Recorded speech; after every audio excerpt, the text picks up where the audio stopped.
vacinação avança, casos e mortes diminuem, como a gente tanto deseja. As médias de casos e mortes seguem com tendência de queda. São 11.318 casos por dia, queda de 33%. A média de mortes tem redução de 41%. Em 2 semanas, são 318 por dia. É a menor média desde 27 de abril do ano passado.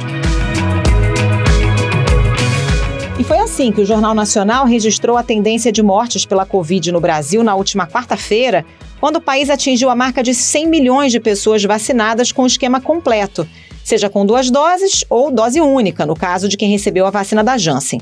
Isso representa mais de 47% de toda a população. Os números de óbitos e casos da semana podem até conter distorções por causa do feriadão, mas a tendência é inequívoca.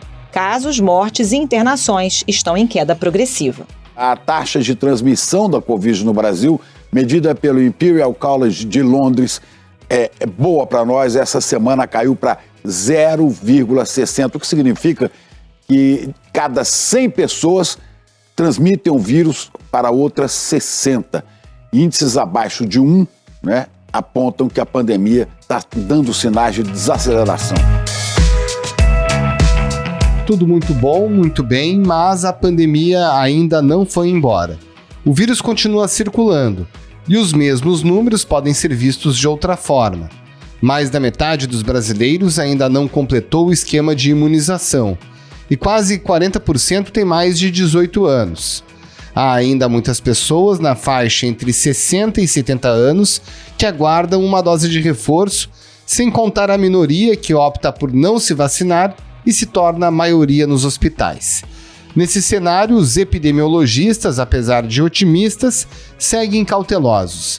A cidade de São Paulo, por exemplo, estava disposta a retirar a obrigatoriedade do uso de máscaras em lugares públicos, mas mudou de ideia.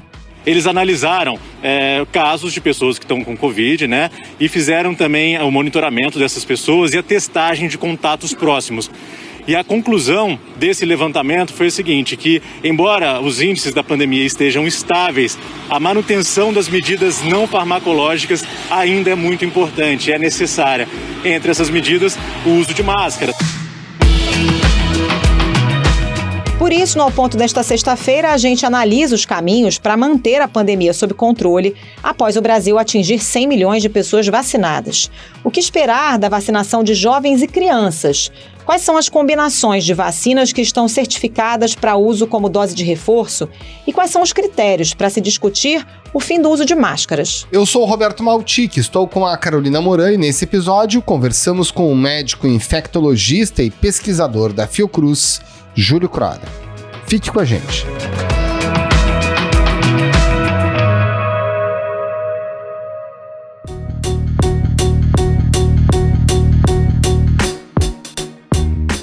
Doutor Júlio Croda, na sua avaliação, com essa boa marca aí de mais de 100 milhões de brasileiros com esquema completo de vacinação, que representa mais de 60% da população acima de 18 anos e 47% da população brasileira total, quais têm que ser as prioridades agora do PNI para manter esse ritmo acelerado de vacinação e também de queda de óbitos e internações? O que o senhor acha que tem que ser a prioridade nesse momento em que a gente já conseguiu avançar consideravelmente na aplicação da segunda dose? Carol, eu acho que no Brasil atualmente, se a gente traça um panorama das pessoas que infelizmente estão indo a óbito, ainda são as pessoas que não foram vacinadas ou que não têm seu esquema vacinal completo. Então a prioridade ainda é alcançar essas pessoas, né? A gente sabe que existe uma boa aceitação da população como um todo em relação à vacina, quando a gente compara com outros países, inclusive da América. Talvez o Brasil seja o país com melhor aceitação da vacina, mas é bom entender que existem populações mais vulneráveis, que locais de difícil acesso, e todo o trabalho de comunicação, convencimento e de oferta de vacina nesses locais é necessário nesse momento para a gente garantir inicialmente que todas as pessoas sejam vacinadas, 95% da população, 100% da população elegível, ou seja, acima de 12 anos, sejam vacinadas, e garantir também que todas as pessoas recebam a segunda dose. Então, essa para mim seria a prioridade, completar o esquema vacinal na maioria da população. A segunda prioridade seria a dose de reforço nos idosos, que também está avançando muito bem no país.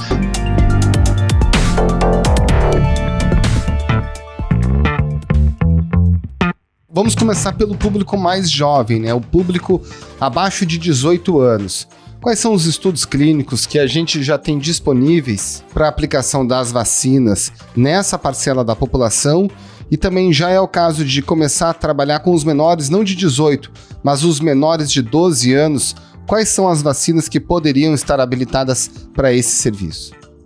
Existem diversos estudos sendo conduzidos, principalmente na população de 6 meses até 11 anos, que por enquanto nós não temos nenhuma vacina aprovada no Brasil, mas a gente já tem o pedido da Pfizer para o FDA para aprovação entre 5 anos e 11 meses. Nós temos estudos sendo conduzidos em diversos países em crianças de 6 meses até 5 anos. Então, acredito que até final do ano esses estudos serão finalizados. Até final do ano, talvez a aprovação dessa vacina específica para até 11 anos seja feita aqui no Brasil pela Anvisa. E a gente também tem a Coronavac, que foi aprovada no Chile recentemente para essa população. E não foi aprovada no Brasil, né? A gente não entende muito bem qual foi a documentação que foi apresentada pelo Butantan para a Anvisa e qual a documentação foi apresentada junto à agência regulatória chilena, mas seria uma vacina também interessante para esse público, principalmente crianças, porque talvez seja a vacina com menor efeito colateral, que tem menos efeitos adversos e que gere uma resposta imune bastante adequada nessa população. Então, a perspectiva futura é muito positiva no que diz respeito de vacinas específicas para essa população. Quando a gente pensa nessa população, quando a gente compara o número de óbitos, né, nessa população, nas pessoas acima de 60 anos, lógico que a diferença é enorme, mas se a gente for pensar que o Covid-19 hoje em dia é uma doença imunoprevenível e só no Brasil matou nessa faixa etária mais de 2.000 pessoas, crianças, adolescentes, isso é muito, né? Nenhuma doença imunoprevenível no Brasil matou tanto quanto Covid. Uma criança numa faixa etária muito baixa, né? Com anos de produtividade, né? Então é muito triste que a gente tenha ainda um movimento de negar a vacina para esse público. A vacina é extremamente necessária. A Covid nessa população leva um número importante de crianças à hospitalização e óbito, e além disso você está contribuindo para a maior proteção de toda a população, para a diminuição da circulação viral. Então a gente tem que sim pensar, expandir a vacinação para esse público assim que tiver uma vacina aprovada para essa população. A gente sabe que os estudos estão sendo conduzidos até com doses menores em relação aos adultos e, portanto, vai gerar menos eventos adversos e vão ser mais seguras também para a população menor de 12 anos. A despeito disso e de todos esses testes que estão sendo realizados, o pedido da Pfizer nos Estados Unidos, aqui no Brasil o ministro Marcelo Queiroga já disse que, a princípio, não pensa em vacinar as crianças abaixo de 12 anos, né? Tem alguma movimentação do governo, se houver, internamente, para vacinar esse público? Porque ainda que a vacina não esteja autorizada por enquanto, possivelmente estará no futuro, mas a gente tem que comprar essas doses, né? Eu acho que a gente tem que entender a experiência dos outros países, né? E é importante, assim, nesse primeiro momento, não tenho dúvida que é necessário a gente vacinar as crianças, proteger ainda mais a população, proteger esse grupo que, de alguma forma, está retornando às suas atividades escolares. São Paulo vai retomar de forma presencial, né, tanto no particular como no sistema público de ensino. O governo de São Paulo marcou para segunda-feira que vem o retorno obrigatório das aulas presenciais nas escolas públicas e particulares. Então é importante garantir proteção. Um óbito em criança é muito triste por uma doença imunoprevenível. Então eu acredito que está em discussão ainda no Ministério da Saúde esse tema específico. Existe uma Câmara Técnica ligada ao Programa Nacional de Imunização, que é composto por diversas sociedades, Sociedade Brasileira de Imunização, Sociedade Brasileira de Infectologia, dentre outras, e esse tema vai chegar para ser discutido à medida que nós tenhamos uma vacina aprovada e disponível. Então, eu acho que ainda não foi discutido, ainda não foi debatido tecnicamente no âmbito do Ministério, justamente porque não existe essa opção. Então, é uma opinião isolada do ministro, mas o corpo técnico ele vai estar trabalhando no sentido de avaliar o custo-benefício de vacinar essas crianças. Na minha opinião pessoal, existe um benefício real de vacinar esse público nesse momento agora, com os dados que nós temos da pandemia, e futuramente vai ser discutido também esse risco-benefício à medida que a gente avança na vacinação e no momento adequado que exista uma vacina disponível.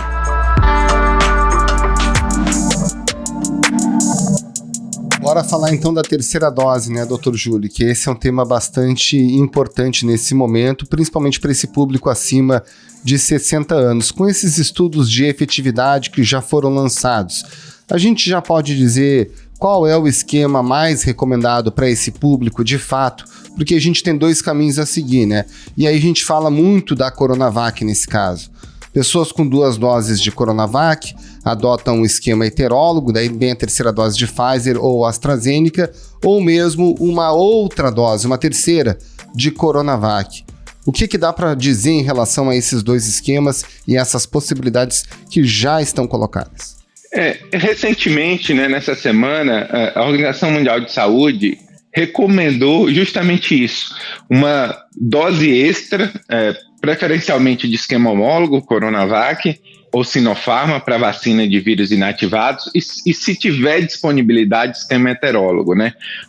Principalmente para as pessoas acima de 60 anos. Então, claramente, existe uma recomendação da OMS de ofertar uma dose de reforço, principalmente para quem tomou vacina de vírus inativado e tem mais de 60 anos.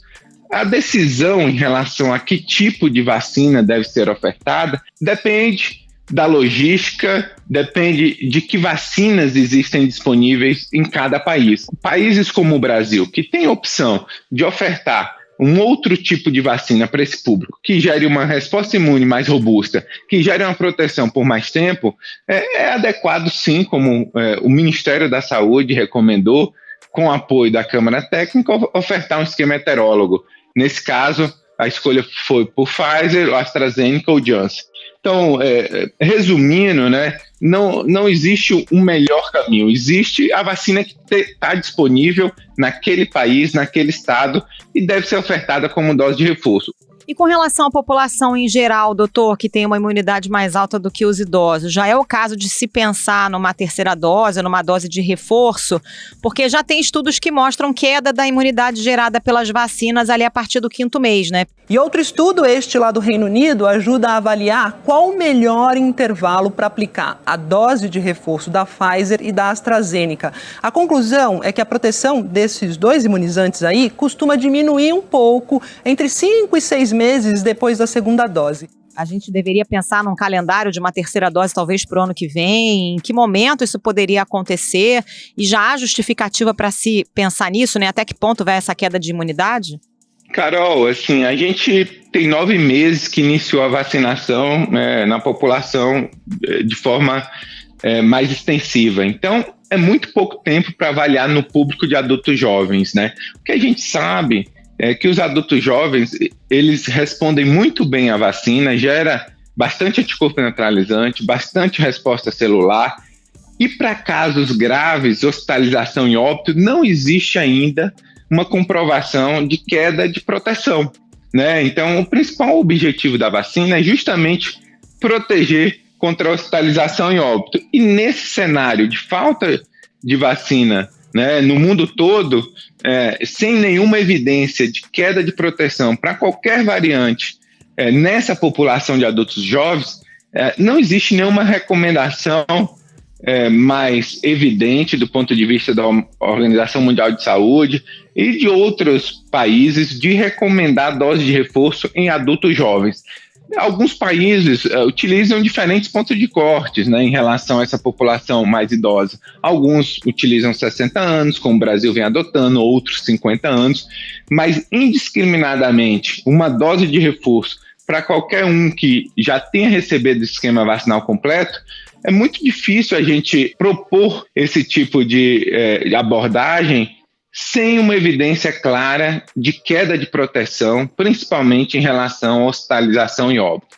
Então, apesar dessa queda de proteção para a forma sintomática ou a forma leve da doença, né, não existe queda de proteção para hospitalização e óbito e, portanto, até o momento, eu priorizaria, sim, buscar as pessoas que não foram vacinadas, garantir a segunda dose para toda a população brasileira e garantir essa dose de reforço, principalmente para os idosos acima de 60 anos.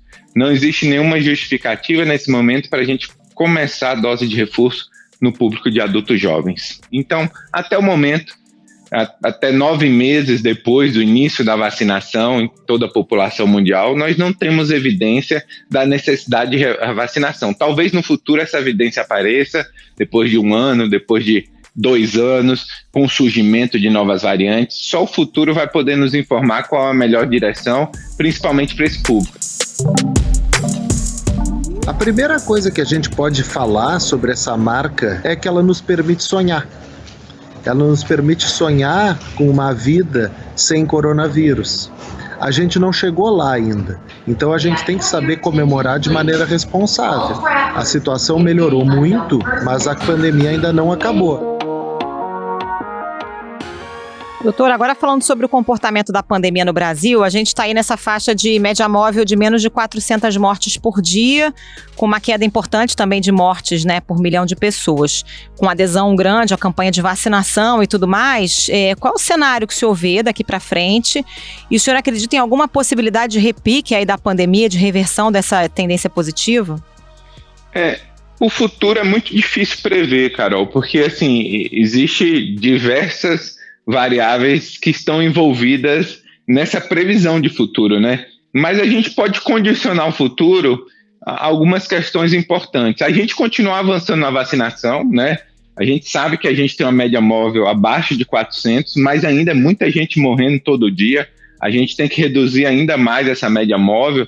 O Brasil configura entre os 5 países com mais óbitos por dia, então é importante ainda avançar ainda mais na vacinação. Eu acredito que a gente vai continuar avançando. Não tem nenhum motivo para a gente estagnar, para as pessoas que receberam a primeira dose não receber a segunda. Então esse é um ponto que é mais consenso, que a gente vai avançar ao longo das próximas semanas. Um ponto que eu acho que traz alguma dúvida é o surgimento de novas variantes com potencial escape de resposta imune. Isso não tem como prever. A gente sabe que quanto mais pessoas forem vacinadas, não só no Brasil, mas em todo o mundo, menor o risco de surgir novas mutações e novas variantes, mas existe uma longa jornada até a gente atingir a maior parte da população vacinada, então a gente vai ter que esperar, pode ser que eventualmente surjam novas variantes com maior transmissibilidade, escape de resposta imune, e isso eventualmente esteja associada a um repique, aumento de hospitalização e óbito. Então, essas duas condicionantes são essenciais para a gente pensar o futuro. Mas se a gente continuar com a vacinação e não surgir uma nova variante que impacte a imunidade das pessoas em relação à vacina, sim, a tendência é que cada semana a gente reduza a média móvel de óbitos, a gente reduza o número de pessoas internadas e que no ano que vem a gente tenha uma situação bastante tranquila em relação ao Covid-19,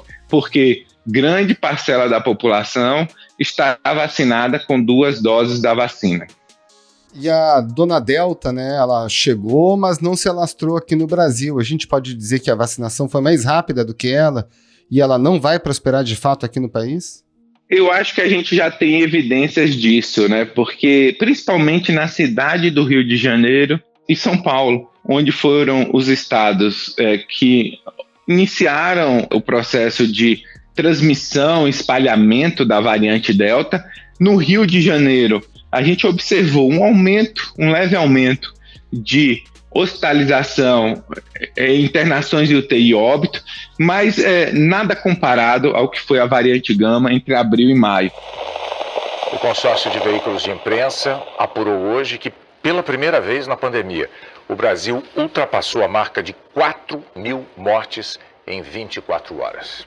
Então, sim, a Gama chegou, fez aquele estrago, né, entre abril e maio, a Delta chegou, parece que por conta da vacinação, mas também do nosso histórico, né, de grande circulação do vírus, principalmente recentemente com a gama de janeiro a maio, junho. Então, isso permitiu que, de forma coletiva, associando a transmissão no passado e a ampla vacinação que ocorreu no Brasil, o impacto da Delta fosse menor, não só no Brasil, mas se a gente for analisar os dados de outros países da América do Sul, nenhum país que teve uma circulação ampla de gama associada a uma campanha de vacinação, um avanço da cobertura vacinal, teve um aumento significativo de hospitalização e óbito. Então isso é muito bom, porque isso pode nos dar esperança que mesmo com o surgimento de novas variantes, as vacinas podem continuar funcionando e o impacto sobre o sistema de saúde, principalmente a hospitalização e óbito, será menor mesmo com novas variantes. Doutor Júlio, com relação ao uso de máscaras, algumas cidades chegaram a falar sobre liberar, não usar máscaras mais em locais abertos, né? O caso da cidade de São Paulo, depois houve um recuo. Cidade do Rio de Janeiro também chegou a dizer que poderia também autorizar que as pessoas não usassem máscaras em lugares abertos. O que a gente pode dizer sobre isso e sobre a necessidade do uso de máscaras ainda nesse momento da pandemia? A máscara é um instrumento individual de proteção e talvez o instrumento mais barato e que traz mais impacto do ponto de vista de reduzir transmissão, hospitalização e óbito. Então, assim, não tem nenhum sentido a gente querer antecipar a retirada dessa proteção que foi extremamente necessária para reduzir transmissão durante toda a pandemia. Vendo do ponto de vista prático, né, a gente tem que estabelecer indicadores. É importante a gente debater, né, a desobrigação do uso de máscara, se espelhando muito em países que atingiram nível de cobertura vacinal muito maior do que o Brasil e indicadores epidemiológicos de redução de número de casos, de hospitalização e óbito também melhores do que o Brasil. Então a gente pode citar, por exemplo, o exemplo da Dinamarca, né, que chegou a 80% da sua população vacinada, uma redução expressiva de casos, hospitalização e óbito, e aí permitiu sim a retirada da máscara, principalmente em ambientes abertos. Então talvez seja esse o caminho. Quando a gente atingir uma cobertura de 80% da população completamente vacinada, a gente possa, inicialmente, desobrigar o uso de máscara em ambientes abertos, verificar como se comporta o vírus em relação à transmissão, se isso impacta no aumento de número de casos, de hospitalização e óbito, e progressivamente propor a retirada em ambientes fechados, se tudo continuar indo bem, se a cobertura vacinal estiver extremamente elevada. Doutor, para a gente terminar, a gente também fica olhando para o Imperial College, a chamada taxa de transmissão, né? Agora ela está um pouco acima, o 0,60 para 1, que dá para dizer que de 100 infectados, eles vão contaminar no máximo 60. Se a gente for traduzir para o dia a dia, a gente pode dizer que a pandemia vai ter acabado quando essa taxa de transmissão chegar em que ponto? Então, a taxa de transmissão menor do que 1 é o principal indicativo do controle da pandemia. Então, quanto mais tempo ela permanecer abaixo de 1 e quanto mais próximo for de 0, maior a chance da gente ter um controle da pandemia. Então, esse é o objetivo, que 0 nunca vai ser atingido, né?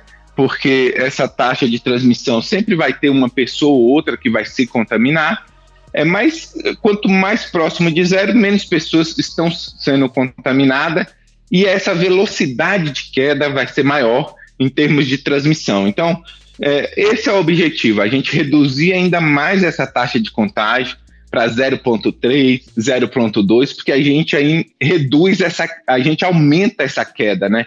E reduz a nossa média móvel de hospitalização e óbito. Esse é o objetivo maior. Com a vacinação, talvez a gente mantenha o 0,6, ou talvez a gente tenha um aumento da velocidade de queda, mas o 0,6 já é um indicador bastante importante. A gente tem várias semanas, meses, com taxa de contágio abaixo de 1. E por isso que a nossa média móvel agora está abaixo de 400. Quanto menor for essa taxa de contágio, mais rápido vai ser o controle da pandemia. Dr. Júlio Croda, muito obrigado mais uma vez pelos seus esclarecimentos aqui no Ao Ponto. Um abraço e um bom trabalho. Muito obrigada, doutor. Um abraço. Grande abraço, é um prazer estar com vocês.